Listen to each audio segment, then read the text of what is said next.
सफेद वस्त्रधारी बहनें व भाइयों के तपस्वी चेहरों ने मधुर मुस्कान से मेरा स्वागत किया, परंतु मेरी नजरें तो इस मधुबन रूपी सुंदर डब्बी के अंदर रहने वाले उस कोहिनूर हीरे को ढूंढ रही थी जिससे मिलने को मैं व्याकुल थी। वह घड़ी अभी आ पहुंची जब मुझे ब्रह्मा बाबा से मिलने के लिए उनके कक्ष में ले जाया गया। मैंने सामने बाबा को देखा और अपलक देखती ही रह गई। सफेद वस्त्रधारी, लंबा ऊंचा, उन्नत ललाट, असाधारण एवं आकर्षणमय व्यक्तित्व, जिसके चेहरे से ज्योति की आभा फूट रही थी। आंखों से वात्सल्य, प्रेम, शक्ति, दया सब कुछ एक साथ ही झलक रही थी, जिसके होठों पर एक मधुर मुस्कान थी। मेरे सामने थे। उस क्षण मुझे ऐसा महसूस हुआ जैसे कि उन्होंने मेरी समस्त शक्तियों को अपने वश में कर लिया हो और मेरे मन बुद्धि बिल्कुल शांत होकर रह गए हो।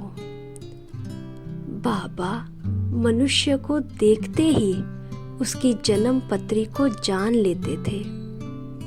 मुझे याद है कि एक पार्टी जब मधुबन से बाबा का लाड, प्यार, दुलार लेकर और ज्ञान रत्नों से भरपूर होकर वापस जाने के लिए विदाई ले रही थी, तो सबके नैन गीले थे और वह सभी एक अद्भुत चुंबकीय शक्ति से खिंचे खड़े थे। दिल की पीर नैन से नीर बनकर बह रही थी, अर्थात दिल की पीड़ा नैनों से पानी बनकर बह रही थी। बाबा बच्चों को सांत्वना दे रहे थे। बच्चे, तुम तो सर्विस पर जा रहे हो, पंडा बनकर वापस आना। उस पार्टी में एक विदेशी भाई मिस्टर डॉन भी था। बाबा ने उसे 2 बार कहा, मुझे याद रखना, मैं तुम्हें अब धर्मराजपुरी में मिलूंगा।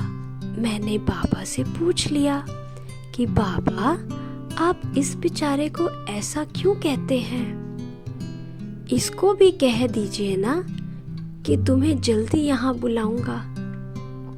परंतु बाबा को तो उसकी जन्म पत्री का पता था।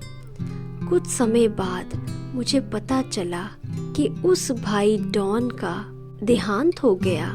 तब वह वचन मुझे याद आने लगे।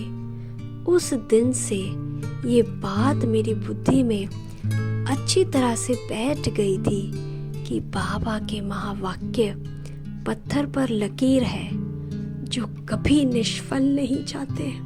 बाबा के चरित्र रमणीक भी थे, शिक्षाप्रद भी। बाबा का हर एक कर्म हम बच्चों के लिए आदर्श था। आज भी मुझे बहुत सी समस्याओं का हल बाबा के चरित्रों के स्मरण से ही प्राप्त हो जाता है कि ऐसी हालत में बाबा ने क्या किया था।